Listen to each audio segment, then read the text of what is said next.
नमस्कार दोस्तों, आज के इस वीडियो में हम तीन फंक्शन इफ़ फंक्शन और एंड फंक्शन का यूज़ करके देखेंगे। आइए देखते हैं। यहाँ मेरा डेटा दिया गया है, इस कंडीशन के बेस पे हम फार्मूला का यूज़ करने वाले हैं।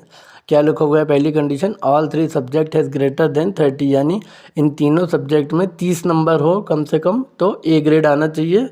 If any two subject has greater than 30, यदि किसी भी दो में 30 हो तो बी ग्रेड आना चाहिए। अब दो कौन से हो सकते हैं? सब्जेक्ट 1 या सब्जेक्ट 2 या सब्जेक्ट 3 या सब्जेक्ट 1 और सब्जेक्ट 3, इनमें किसी में भी दो होंगे तो बी ग्रेड आएगा। और तीसरा क्या है? इफ़ ऑल थ्री सब्जेक्ट है लेस देन 30, यदि किसी तीनों सब्जेक्ट में 30 नहीं है तो फिर सी ग्रेड आना चाहिए। तो इसे हम कैसे करेंगे?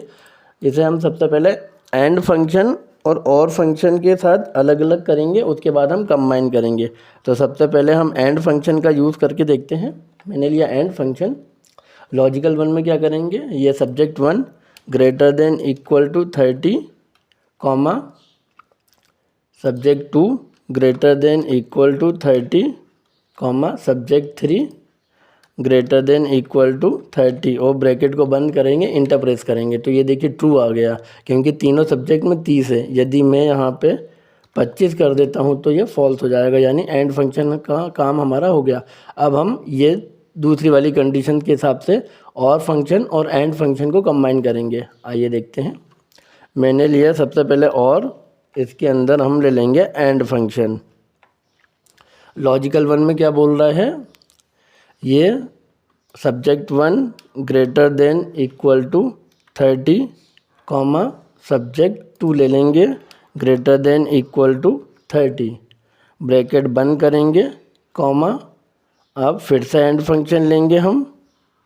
एंड अब सब्जेक्ट 2 को ले लेंगे greater than equal to 30, comma subject 3 greater than equal to 30, bracket को बंद करेंगे और फिर से ब्रैकेट बंद कर दिया हमने, कॉमा लेंगे, फिर से एंड फंक्शन यूज़ करेंगे। और अब हम ले लेंगे subject 1 greater than equal to 30, comma subject 3 greater than equal to 30, bracket बंद और ब्रैकेट बंद और इंटर। ये देखिए ट्रू आ रहा है यहाँ पे, क्योंकि यहाँ इसमें अगर सब्जेक्ट 1 और सब्जेक्ट 2 को देखेगा तो यहाँ 30 हो जाएंगे, सब्जेक्ट 2 और सब्जेक्ट 3 को देखेगा तो 30 यहाँ हो जाएगा 3 में, और सब्जेक्ट 1 और सब्जेक्ट 3 को देखेगा तो दोनों में 30 हो जाएंगे, इसीलिए यहाँ पे ट्रू आ रहा है। यदि मैं यहाँ पे 25 करता हूँ तो ये फॉल्स आ जाएगा। ये देखिए, यानी हमारा और फंक्शन और एंड फंक्शन भी बन गया है और यहाँ एंड फंक्शन भी बन गया है। अब हम यहाँ पे इसे कंबाइन करेंगे। तो सबसे पहले हम यहाँ पे फार्मूला लगाएंगे इक्वल टू, एक काम करते हैं, हम सबसे पहले इस फार्मूले को यहाँ से कॉपी कर लेते हैं। ये मैंने यहाँ से इसे कॉपी कर लिया कंट्रोल सी से। अब हम क्या करेंगे? यहाँ हम फार्मूला लगाएंगे इक्वल टू इफ़ लेंगे और हम एंड फंक्शन, ये जो ऊपर वाला पहले बनाया था एंड फंक्शन, ये वाला इसको लिखेंगे हम।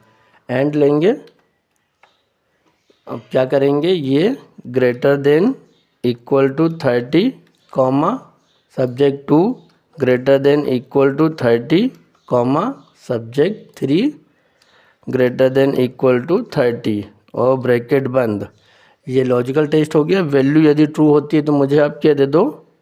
डबल कोट्स के अंदर ए दे दो, कॉमा यदि वैल्यू फॉल्स होती है तो मैं दोबारा यही फार्मूला इफ़ का यूज़ करूँगा, और इसके अंदर जो हमने और एंड फंक्शन बनाया था, जो हमने कॉपी किया था, वो हम यहाँ पेस्ट कर देंगे। ये हो गया। अब यदि इसमें वैल्यू ट्रू होती है तो ये वैल्यू यदि इसमें ट्रू होगी तो हम डबल कोट्स के अंदर बी दे देंगे, और यदि वैल्यू फॉल्स होती है तो हम सी दे देंगे, और ब्रैकेट बंद, एक और ब्रैकेट बंद और एक और ब्रैकेट बंद और इंटर। क्या हुआ? यहाँ लगता है डबल कॉमा नहीं लगा है, सिंगल कॉमा लगा है। ये डबल कॉमा लगाते हैं, इंटर। ये देखिए यहाँ पे सी आ गया है, इसे हम ड्रैग करते हैं। ये मैंने ड्रैग कर दिया है। ये देखिए यहाँ तीनों में 30 है तो ए आ गया। यहाँ किसी भी दो सब्जेक्ट में बी है, 30 है तो बी आ गया। यहाँ तीनों में 30 नहीं है तो सी आ गया। ये देखिए, यहाँ देखिए, ये देखिए। इस प्रकार से हमारा यह फॉर्मूला परफेक्ट काम कर रहा है दोस्तों। मिलते हैं नेक्स्ट वीडियो में।